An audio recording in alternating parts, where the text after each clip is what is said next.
Esta claramente no es mi voz, es la voz de mi esposa que te invita a suscribirte al canal, compartir el contenido, dar me gusta, hacer comentarios y activar la campanita para recibir notificaciones. Hola manada de lobas y lobos, se me acaba de terminar la cerveza. Tengo 2 latas más, pero son de 1 litro, no las voy a abrir.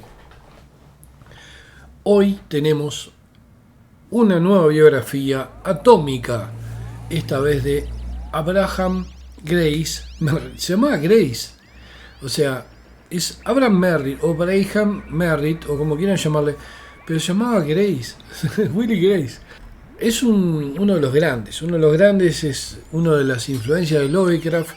Era un tipo que hacía un pulp mezclado con un exceso de adjetivación, y a eso le agreguen florituras literarias y descripciones muy intensas. Era un gran escritor, Abraham Merritt, un tipo que aparte no vivía de la literatura sino de periodismo, ganó mucho dinero con el periodismo, viajó mucho, hizo inversión en las Bahamas, Jamaica, por esos lugares. Pero ahora vamos a hablar del tema. No vamos a profundizar más de lo normal en Merritt, porque ya lo voy a hacer en un video futuro. Bueno, Abraham Grace Merritt nació el 20 de enero de 1884 y murió el 21 de agosto de 1943. Conocido como escritor, Merritt fue un editor de una revista dominical estadounidense y escritor de ficción fantástica aparte. Nació en Beverly, New Jersey, se mudó a Filadelfia, Pensilvania en 1894. Originalmente formado en Derecho, se dedicó al periodismo, primero como corresponsal y luego como editor. Según Peter Heining, Merritt sobrevivió a una experiencia desgarradora cuando era un joven reportero en The Philadelphia Inquirer, de la que se no va a hablar, pero que, como afirma Heining, marcaría un punto de inflexión en la vida de Merritt. O sea, supuestamente presenció un homicidio, pero son murmuraciones. O sea, él como periodista sufrió algo tan traumático que lo marcó, pero no quiso hablar nunca de lo que pasó. Fue editor asistente de American Weekly de 1912 a 1937, una revista en su momento muy leída y la que le permitió a Merritt ganar muy buen dinero. Estuvo bajo Morrill Goddard y luego fue editor desde 1937 hasta su muerte. Como editor, contrató a los nuevos artistas desconocidos Virgin Finlay y Hannes Buck y promovió el trabajo realizado sobre la polio por la hermana Elizabeth Kenny. O sea, Virgin Finlay y Hannes Buck fueron 2 grandes ilustradores de la época. Incluso Finlay, aparte de ilustrar Weird Tales y un montón de publicaciones del género, por ejemplo, Finlay ilustró también El Reino de la Noche de Hodgson, entre tantas cosas, también a Lovecraft, etc.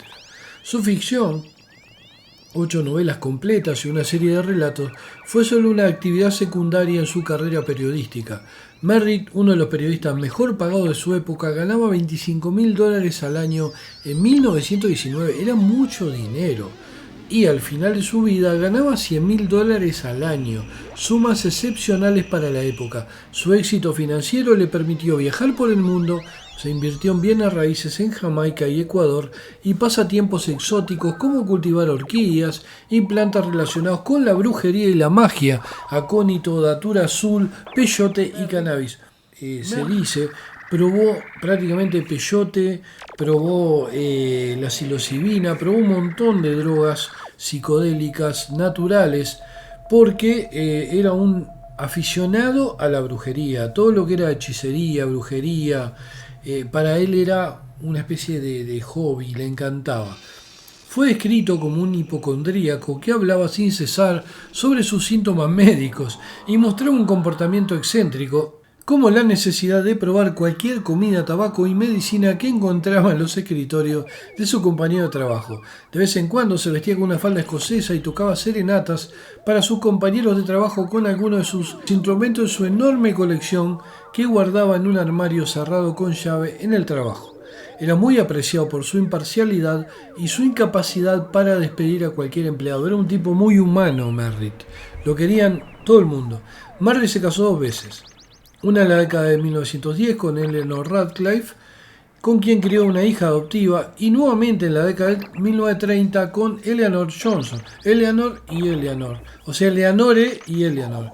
Vivía en el barrio Hollis Park Gardens en Queens, donde acumuló colecciones de armas, tallas y máscaras primitivas de sus viajes, así como una biblioteca de literatura de ocultismo que, según se informa, superaba los 5.000 volúmenes. Tenía alrededor de 5.000 volúmenes de ocultismo, de brujería, de lo que fuera.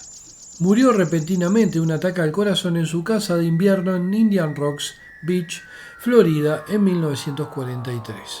Los escritos de Merritt fueron fuertemente influenciados por H. Rider Haggard, Robert Chambers, Elena Blavatsky y Gertrude Burroughs Bennett, escribiendo como Francis Steven. O sea, muchas escritoras de la época tenían que escribir como hombres para que les publicaran. Era una época bastante siniestra eso, ¿no? Las historias de Merritt generalmente giran en torno a temas convencionales de revistas pulp, civilizaciones perdidas, monstruos, horrendos, etc.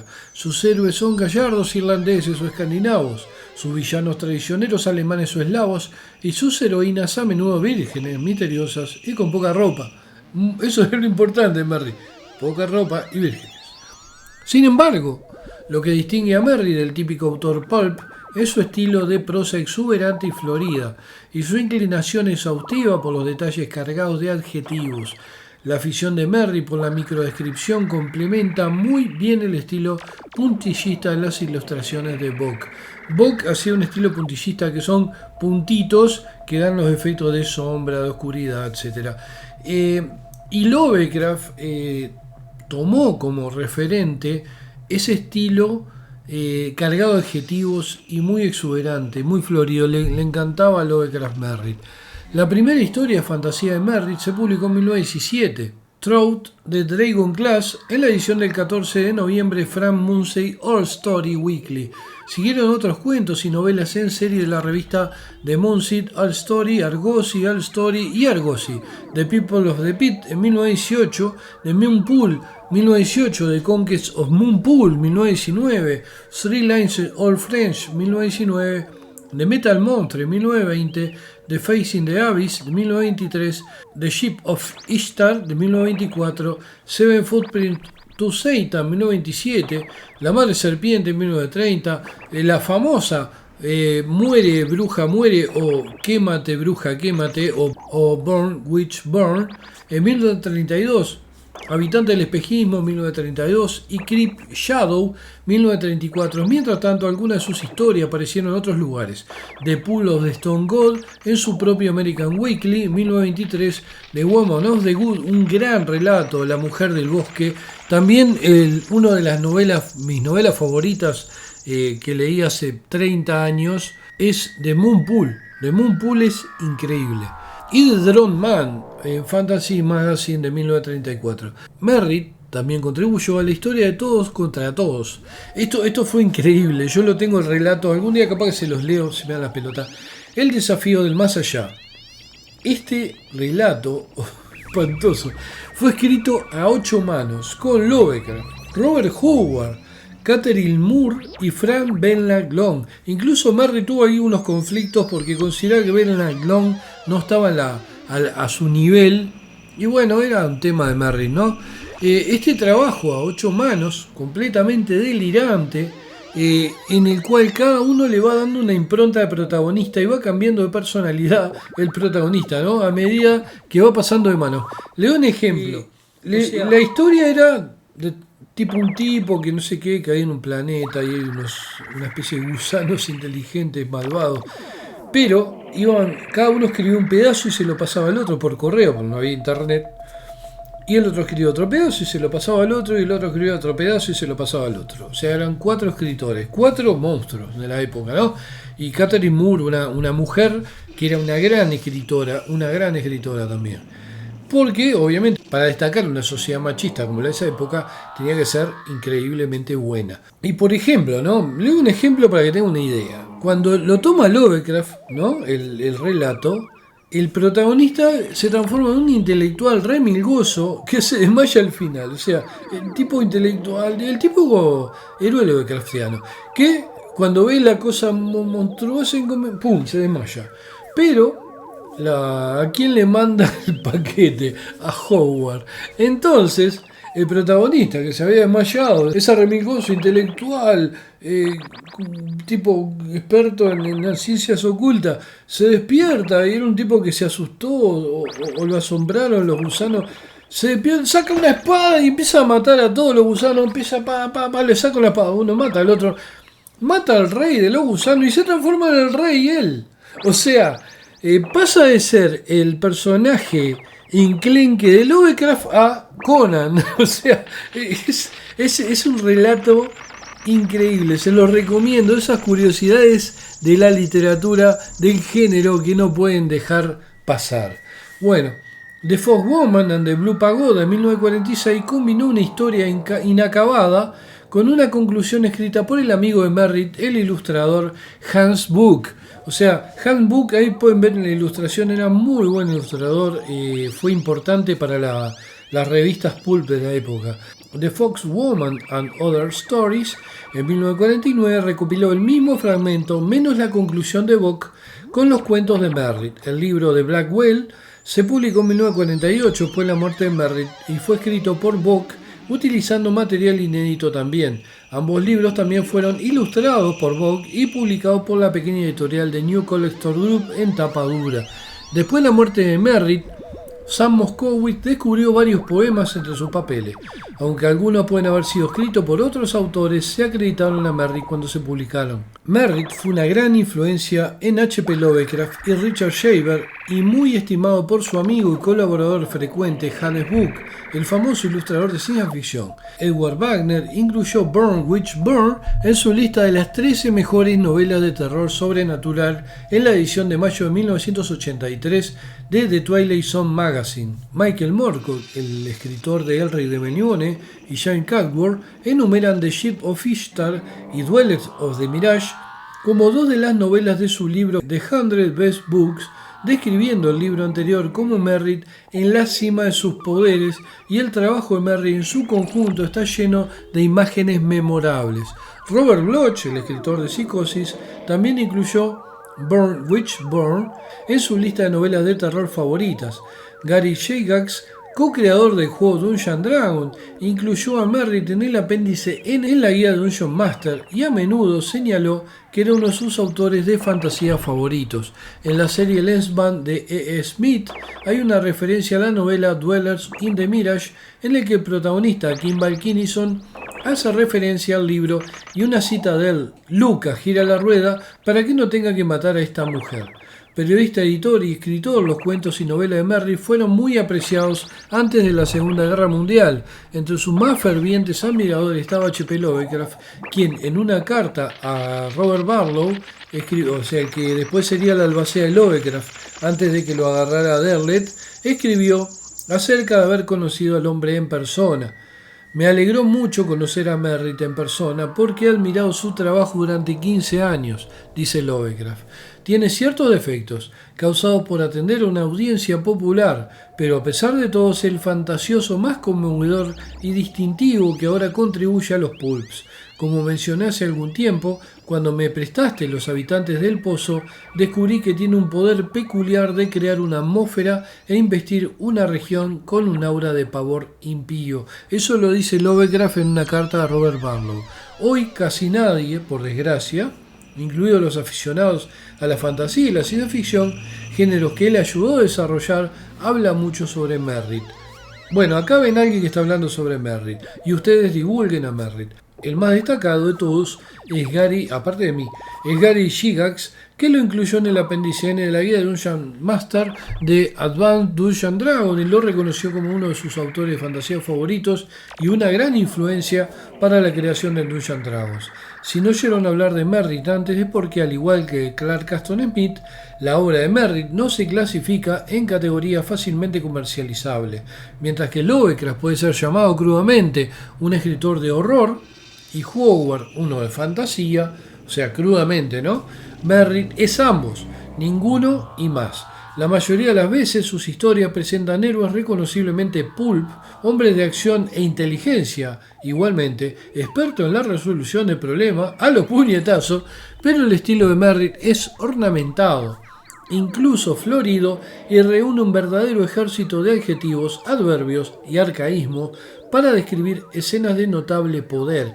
He aquí solo un ejemplo de su novela 1919 de Moonpool, para mí mi favorita, que fue una de las favoritas también de Gary Gygax, como dije antes, uno de los creadores de Dungeons & Dragons y, según los críticos especializados, el padre de los juegos de rol. Acá vamos a leer un fragmento. Acá, vamos, no, vení, alter egos, esquizofrenia. Estoy esquizofrénico. O sea, voy a leer un fragmento de Moonpool. Una visión del resplandeciente, arremolinándose en nuestro mundo. Un monstruoso y glorioso pilar llameante del mal, encarnado y eterno, de personas que pasan a través de su abrazo, radiante, hacia esa horrible y sobrenatural vida en la muerte que había visto envolver los sacrificios de ejércitos, temblando en átomos danzantes de polvo de diamante, bajo la muerte rítmica del rayo verde, de ciudades que se lanzan al espacio sobre las alas de esa otra fuerza demoníaca que Olaf había visto en acción, de un mundo embrujado a través del cual los asesinos de la corte del Morador se deslizaron invisibles, llevando consigo todas las pasiones del infierno, de la unión a la cosa de cada alma siniestra y de los débiles y desequilibrados, místicos y carnívoros de la humanidad por igual, porque bien sabía que, una vez soltado, ninguna nación podía retener al dios diablo por mucho tiempo y que rápidamente su plaga se extendería. Este es un fragmento de Moonpool, libro que les recomiendo, es una novela muy buena. Creo que hay una edición ahí vieja de no me acuerdo qué editorial, que anda en la vuelta como libro usado. Si ven a Merritt, cómprenlo y mándenme uno. No es difícil ver por qué Lovecraft estaba tan enamorado de la prosa de Merritt, o por qué lo acusó de atender a una audiencia popular. Lo único que Lovecraft le criticaba a Merritt es que escribía como para una audiencia popular. No se olviden que Lovecraft era un intelectual medio puntilloso, medio un poquito estirado. Pero se podía decir que lo que quería era Lovecraft. El estilo de Merritt está cargado de adjetivos y es melodramático, empleando muchos trucos estándar para crear una prosa que, sin embargo, es exclusivamente Abraham Merritt. No es de extrañar entonces que Lovecraft hablara también de él. Merritt se toma el tiempo para describir el entorno en el que ocurren sus cuentos fantásticos de razas perdidas y horrores sobrenaturales, y es esta tendencia la que realmente diferencia sus historias de la de sus contemporáneos y sucesores. Más que la mayoría de los escritos pulp, Merritt realmente transporta a sus lectores a otro mundo, usando su prosa para que actúe como sus ojos y oídos. Lo que necesitaría Merritt es editores jugados hoy en día, ¿no? Que hagan por él lo que otros han hecho por Lovecraft y Howard. Recordarle a la generación actual de cristal lo que las generaciones pasadas vieron en estos grandes artistas y rescatarlos de la basura woke.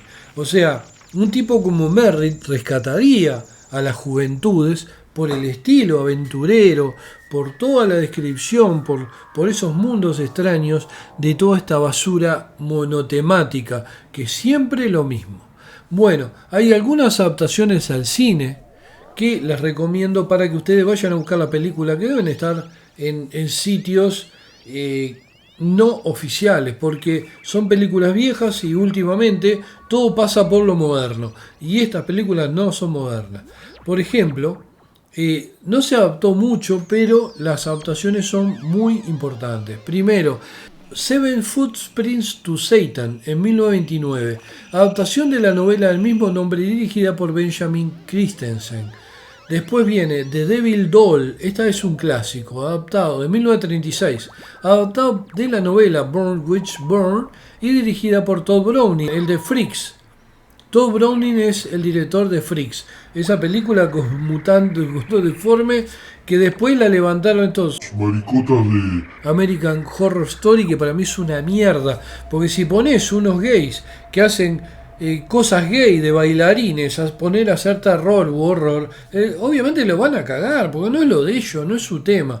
Después, por ejemplo, Muñecos Infernales es otra adaptación de la novela Burns with Burns y dirigida por Benito Alasraqui. Esa fue una versión no oficial, Pero una de las cosas que pasaba justamente en la época era que tomaban la obra de algunos escritores y la usaban y obviamente esperaban no tener una demanda. Pero Merritt es un tipo que realmente innovó el género, influenció a grandes como Howard Phillips Lovecraft y a tantos más, incluso lo consideran bastante parecido al estilo posterior de Clark Caston Smith. Lo que pasa es que Merritt no se dedicaba de lleno a escribir, lo de él era el periodismo, él era un editor y un periodista y él vivía muy cómodo del periodismo y eso lo ayudaba a viajar, a comprar cosas, a vivir cómodo, muy cómodo. Era un tipo que en esa época $100.000 al año eran como millones hoy. Entonces él escribía como hobby. No escribía por necesidad como los escritores de la época, sino que lo hacía solamente por hobby.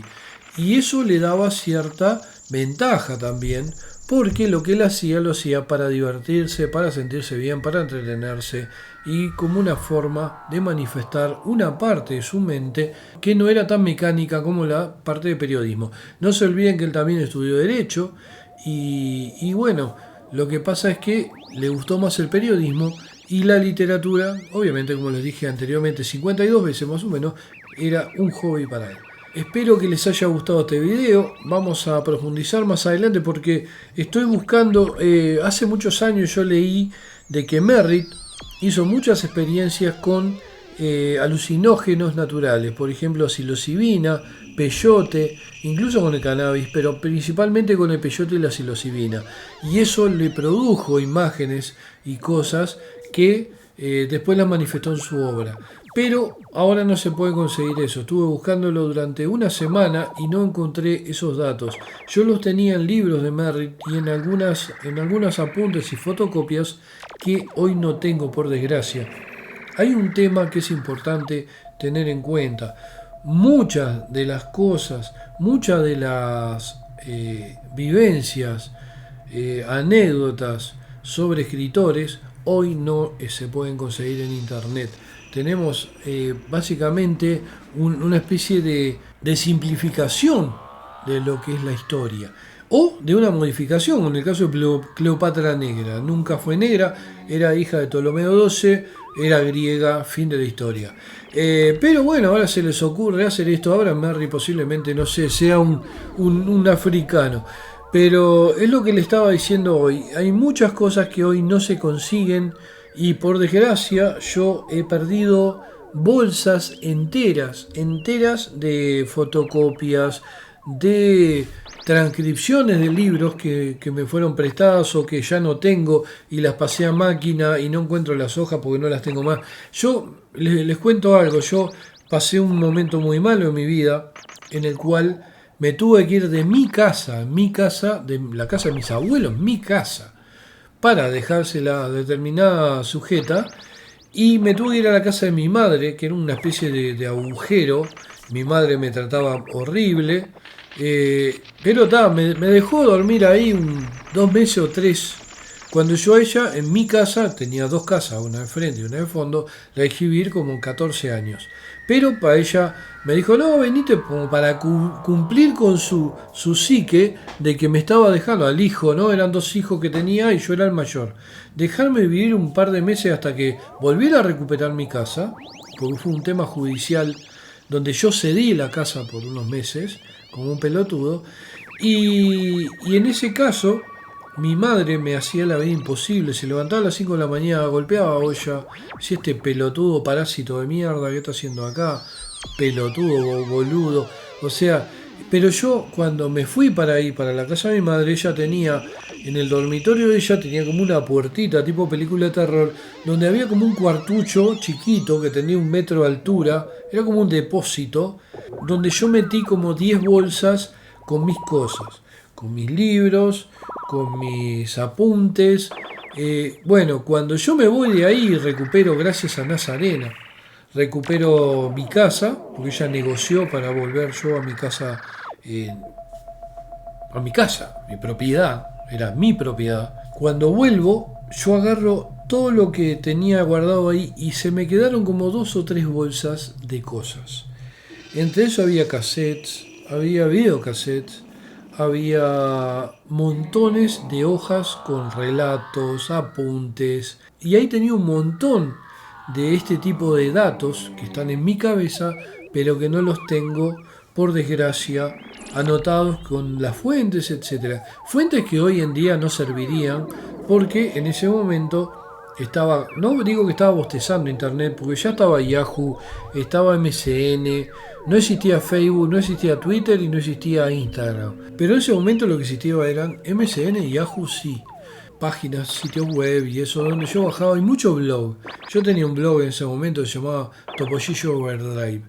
Pero todas esas anotaciones, todas esas cosas que imprimí y guardé ahí, aparte había un montón de disquetes también, CDs, todo se perdió. Por desgracia. Porque después mi madre hace un par de años se murió y yo no le pisé nunca más la casa. O sea, le pisaba la casa para llevarle dinero, porque pedía dinero, pedía comida, pedía esto, pedía el otro. A pesar que ella a mí nunca me dio nada. Gracias a Nazarena yo la ayudé hasta los últimos días de ella. Por lo cual duermo muy tranquilo. Pero no me avivé de meterme en ese depósito que dentro de todo estaba lleno de humedad. O sea que posiblemente estuviera todo podrido o mojado, pero no me animé o no me di cuenta o no me importó en ese momento. Ahora me serviría para el canal, pero en ese momento no, porque ya estaba cargado con un montón de basura y porquerías y perdí también libros, un montón de libros que estaban en las webs. Bueno, entonces todo lo que yo puedo aportar acá es todo lo que todavía queda acá, que no es tanto. También acá se ha perdido mucho. La edad, no sé, el estrés, el exceso de información. Internet no es muy bueno, te llena de basura, información superflua y vas perdiendo las cosas que realmente te valen la pena. Nos vemos en el próximo episodio o en un video sobre cualquier cosa. Sigan el canal, den me gusta, compartan, comenten. Dan su daño.